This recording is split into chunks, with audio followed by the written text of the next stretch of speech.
સુધારી દેશે. જીવન સુધરે ને એનું જ મોત સુધરે. આપણું જો જીવન સુધરશે તો મોત સુધરશે. સુખદેવજી મહારાજ પરીક્ષિત રાજાને કહે છે કે રાજન, હવે તમારે શું સાંભળવું છે? ત્યારે પરીક્ષિત રાજા સુખદેવજી મહારાજ સામે હાથ જોડીને કહે છે કે મહારાજ, મેં એવું સાંભળ્યું છે કે વિદુરજી ભગવાનના પરમ ભક્ત, અને વિદુરજીને ઘેર પરમાત્મા પોતે પધાર્યા અને વિદુરની ભાજી આરોગી. આ કથા તમે મને કહો. સુખદેવજી મહારાજ કહે છે કે રાજન સાંભળો. વિદુરજી મહારાજ હસ્તિનાપુરમાં રહે છે. સાદગીવાળું જીવન છે. ભગવાનના પરમ ભક્ત છે અને દરરોજ ભગવાનનું નામ સ્મરણ, વિદુરના પત્ની સુલભા, બંને પતિ પત્ની ઈશ્વર સ્મરણ, નામ જપ.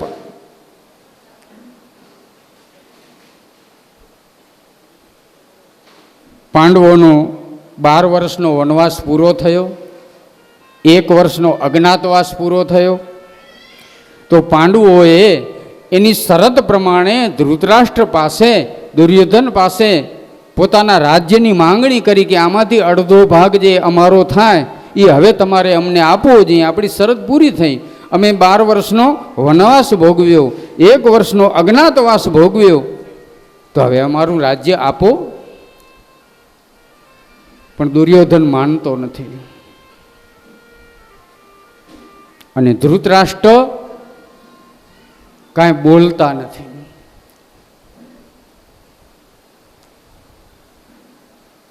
કૃષ્ણ પરમાત્માને એમ થયું કે હવે એક છેલ્લો પ્રયત્ન કરી જવું, નહીતર આ મિલકત માટે આ બંને ભાઈઓ ઝઘડશે, યુદ્ધ થશે, કજિયા કંકાસ થશે. ભગવાન યુદ્ધ ઈચ્છતા નહોતા.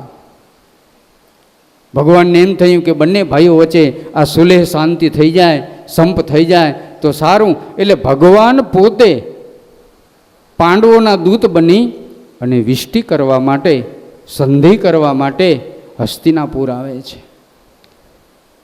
વિદુરને ખબર પડી પરમાત્મા આવવાના છે. વિદુર તો રાજી રાજી થઈ ગયા. ભગવાન જ્યારે હસ્તિનાપુરમાં આવ્યા ત્યારે ભગવાનનું હસ્તિનાપુર વાસીઓએ ભવ્ય અતિ ભવ્ય અતિ સ્વાગત કર્યું. ભગવાનનો સુંદર શોભાયાત્રા વરઘોડો નીકળ્યો છે. વિદુર અને સુલભા દૂરથી ભગવાનના દર્શન કરે છે. વિદુરને એવી ઈચ્છા છે કે ભગવાન મારે ઘરે પધારે, પરમાત્મા મારે ઘરે આવે.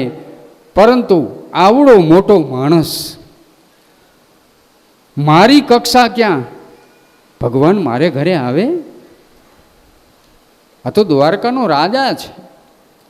અને જ્યારે ભગવાનની શોભાયાત્રા વરઘોડો નીકળ્યો ને ત્યારે દૂરથી સુલભા અને વિદુરજી એ ભગવાનના દર્શન કરવા માટે માનવ મેરામણની ભીડની અંદર દૂરથી દર્શન કરે છે. ભગવાન કોઈને જોતા નથી, પણ એની દ્રષ્ટિ વિદુર અને સુલભા ઉપર પડી. ભગવાન જાણે કહેતા હોય કે વિદુર, તમે ચિંતા ન કરો, હું તમારે ઘેર આવીશ. દ્રષ્ટિ એક થઈ, દ્રષ્ટિ મિલન થયું. વિદુરજી ધન્ય થઈ ગયા. ભગવાન આવ્યા. ધૃતરાષ્ટ્રે એમનું સ્વાગત સન્માન કર્યું.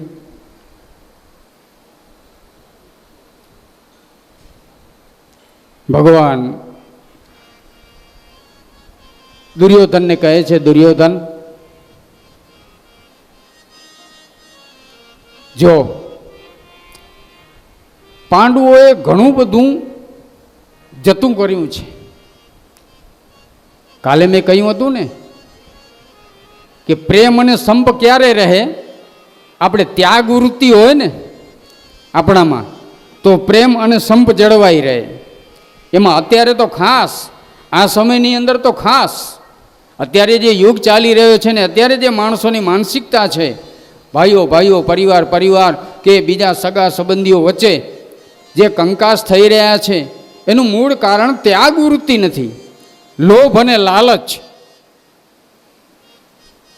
એટલે ભગવાને કહ્યું કે ઘણું બધું પાંડવોએ જતું કર્યું છે, તો હવે પાંડવોને તમારે એનો જે રાજ્યનો ભાગ છે એ આપવો જોઈએ. દુર્યોધને ના પાડી, નહીં. પછી ભગવાને ભગવાનને એમ થયું કે આ કેમે કજિયો ઓલાતો હોય, આ કંકાસ દૂર થતો હોય, તો ભગવાને છેલ્લી વાત મૂકી કે દુર્યોધન તો વધારે નહીં તો પાંડવોને 5 ગામ આપ. આ ઇન્દ્રપ્રસ્થ હસ્તિનાપુરનું રાજ્ય તો બહુ મોટું છે, એમાંથી 5 ગામ આપતું. દુર્યોધન માન્યો નહીં, દુર્યોધન ના પાડે છે. કર્ણએ એને સમજાવ્યો કે દુર્યોધન આ વાતને વધાવી લેવા જેવી છે. આ તારા રાજ્યમાંથી માત્ર કૃષ્ણ પાંડવો માટે 5 ગામ જ માગે છે, તો જલ્દી તૈયાર થઈ જા તું આપવા માટે. દુર્યોધન તૈયાર થયો અને કર્ણએ ખડીઓ અને કલમ લીધા કે ભગવાન લખાવો, કૃષ્ણ તમે લખાવો 5 ગામ. પણ ભગવાને 5 ગામ એવા લખાવ્યા, કૃષ્ણ તો રાજનીતિક છે ને, ભગવાને 5 ગામ એવા લખાવ્યા કે દુર્યોધનનું બધું રાજ્ય એની અંદર આવી જતું હતું. કર્ણએ કલમ અને ખડીઓ પોતાના માથા ઉપર લઈ લીધા. દુર્યોધને કહ્યું કેમ? કર્ણ કહે છે કે દુર્યોધન, આ ખડીઓ મૂકવા જેટલી પણ જગ્યા હવે તારી પાસે રહી નહીં, એટલા ભગવાને આ 5 ગામની અંદર બધું લખાવ્યું છે. અને દુર્યોધન ધોવા ફુવા ખૂબ ગુસ્સામાં, ખૂબ ક્રોધમાં કૃષ્ણનું અપમાન કર્યું, ન બોલવાના શબ્દો બોલ્યો, ઘોર અપમાન. કૃષ્ણને બાંધી લ્યો, કેદખાનામાં પૂરી મૂકો, આવા બધા શબ્દો. ત્યારે ધૃતરાષ્ટ્રએ કહ્યું કે કૃષ્ણ, આ તો ભાઈઓ ભાઈઓનો ઝઘડો છે, એ બધું શાંત થઈ જશે, હવે તમે છોડો એ વાતને અને તમે જમવા માટે પધારો.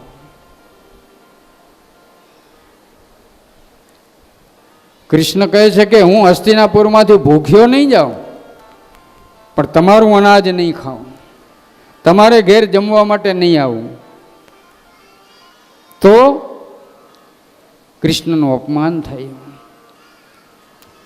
કૃષ્ણ ઉદ્ધવજીને કહે છે કે ઉદ્ધવ, ચાલો.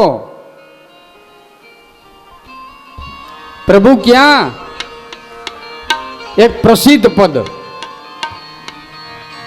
ભગવાન ઉદ્ધવને કહે છે કે ઉદ્ધવ,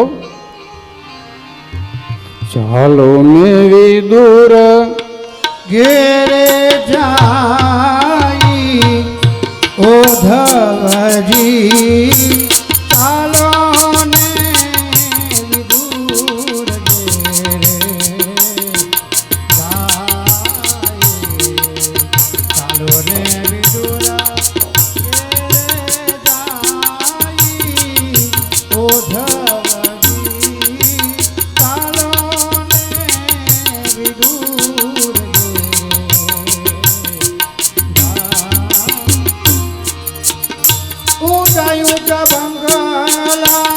મહેલો દુર્યોધન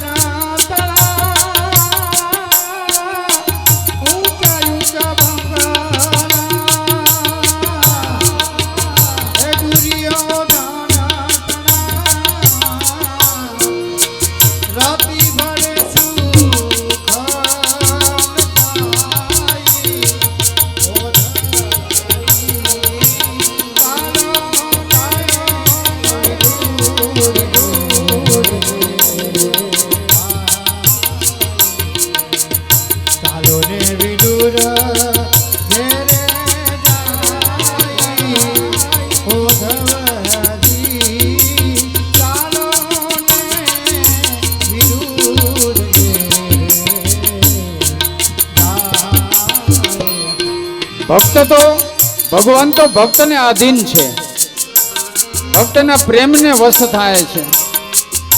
દુર્યોધનના ઊંચા મહેલો ત્યાગ કરી અને ભગવાન આજ વિદુરની ઝૂંપડીમાં આવે છે. વિદુરની ઝૂંપડી કેવી છે?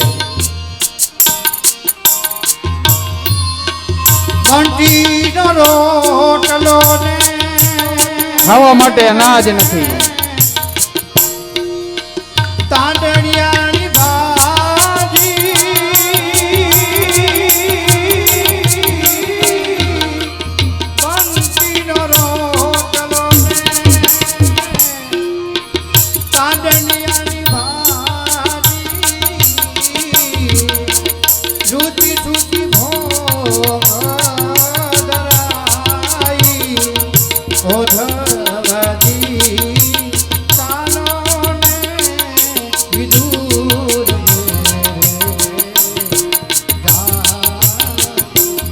ભગવાન આજે ભક્તનો દરવાજો ખખડાવે છે. વિદુર દરવાજે ઊભા, કૃષ્ણ પરમાત્મા દરવાજે ઊભા છે અને વિદુરનો દરવાજો ખખડાવે છે. વિદુર, દરવાજો ખોલો, હું આવ્યો છું. અને વિદુર અને સુલભા જ્યાં ભગવાનના શબ્દો સાંભળ્યા કે હું આવ્યો છું, અવાજ ઓળખી ગયા. અને ત્યાં તો સુલભા દોડતા દોડતા દરવાજો ખોલવા માટે આવે ને જ્યાં દરવાજો ખોલ્યો ત્યાં તો સામે કૃષ્ણ પરમાત્મા. ઓ સુલભા તો જાણે હૃદયના ધબકારા ચૂકી ગયા. સુલભાને કેવો અહેસાસ થયો? ઓ મેરી જિંદગી કે માલિક. સુલભાને આવી અનુભૂતિ થઈ. ओ मेरी जिंदगी के मालिक तू मेरे दिल पे हाथ रख दे, तेरे आने की खुशी में कहीं मेरा दम निकल न जाए, तेरे आने की खुशी में कहीं मेरा दम निकल न जाए. भगवान तारा આવવાની ખુશીમાં કદાચ મારા પ્રાણ નીકળી ન જાય, આવો અહેસાસ. અને સુલભાએ દરવાજો ખોલ્યો, ભગવાન અંદર આવ્યા. અને ભગવાનને આસન કેવું, ઝૂંપડીમાં શું હોય? તૂટલેની ખાટલીને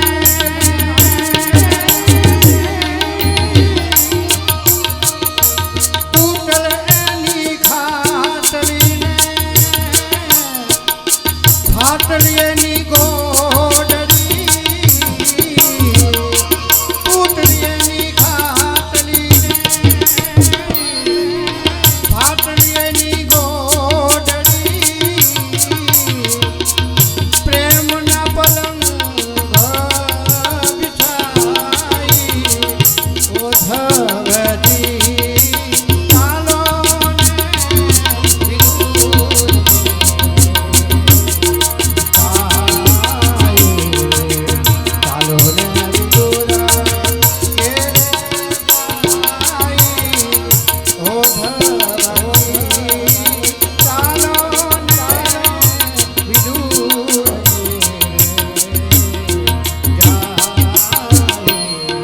આ પ્રેમ લક્ષણા ભક્તિનું એક ઉદાહરણ છે. પ્રેમ લક્ષણા ભક્તિ અને એ કહેવાય કે જેના પ્રત્યે અપાર અપરંપાર પ્રેમ હોય ને ત્યારે આવા અનુભવ થાય. ભગવાન બેઠા, ભગવાન પોતે આજે સુલભાજીને કહે છે, કાકી મને ખાવાનું આપો, મને ભૂખ લાગી છે. ભૂદરિયો ભાવ તણો ભૂખ્યો, ભૂદરિયો પ્રેમ તણો ભૂખ્યો, મને જમવાનું આપો. પણ શું હોય વિદુરના ઘરમાં? સુલભાએ કેળા લઈ રાખ્યા હતા કે ભગવાન મારે ઘરે આવશે. જેમ સબરીએ બોર તૈયાર કરી રાખ્યા હતા એમ સુલભાજીએ કેળા લઈ રાખ્યા હતા. ભગવાનને કેળા અર્પણ કર્યા. અને સુલભાજી તો એવા ભાવ વિભોર થઈ ગયા કે ભગવાનને કેળા છોલીને આપવા માટે કેળાના છોતરા ભગવાનને આપે, ગર્ભ પોતાની પાસે રાખે. વિદુરજી કહે છે કે સુલભાજી આ તમે શું કરો છો? દેવી જરા જુઓ તો ખરા. ભગવાન કહે છે, કાકા બોલશો નહીં, આ એનો પ્રેમ છે, એનો ભાવ છે. આજ ભગવાન કેળાના છોતરા ખાય છે. ભગવાન કહે છે કે કાકી હજી મને ભૂખ લાગી છે. વિદુર અને સુલભાજી બંને એ ભોજન કયું કરતા? દરરોજ ભાજીને બાફે અને બાફેલી ભાજી ખાય. ચૂલા ઉપર ભાજી બાફવા માટે મૂકી હતી. ભગવાનને તો બધી ખબર હોય. ભગવાન ઉઠ્યા દોડતા, પોતાના હાથેથી ચૂલા ઉપરથી ભાજી ઉતારી અને ભગવાન લઈ આવ્યા બહાર અને ભાજી આરોગવા લાગ્યા.